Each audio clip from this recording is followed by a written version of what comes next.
Hi guys, bumili ako ng apple. Champagne apple daw ito. Yan o. Champagne apple. Maliliit lang siya. Parang cherry apple.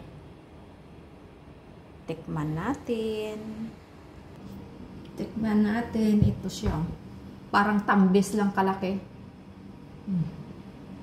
Tikman natin. Kagrarating ko lang galing market. Tikman na natin.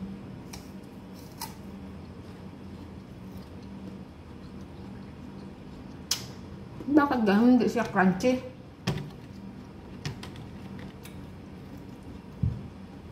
Malabo. Pero masarap. Pagod ako. Gutom.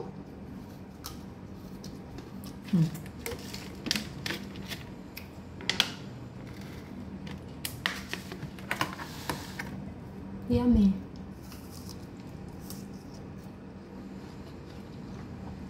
Luma na siguro to.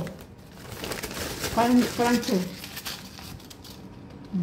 Gugas ulit ako ng isa. Medyo ano to. Sana crunchy. Ayun, medyo malabo siya. Pero masarap naman. Ito. Tingnan na natin. Ayun. Crunchy, sarap. Walang buto, seedless. Yummy.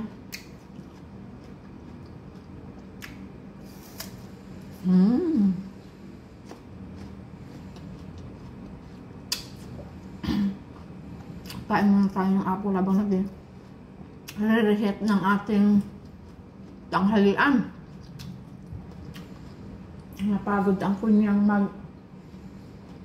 maghila ng trolley. Ang dami natin minarket ngayon.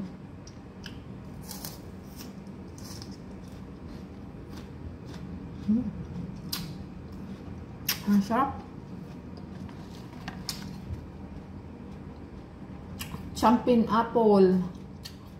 Parang cherry apple kaya maliliit. Ano no? Ang liliit niya.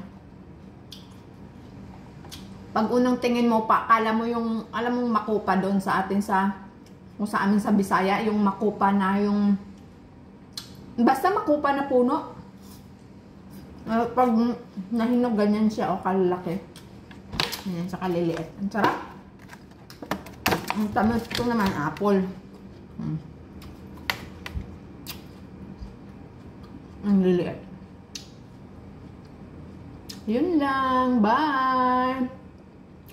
Paki-like and share kung saan nakaabot ang aking video. Thank you guys for always supporting me. Love you all. Bye!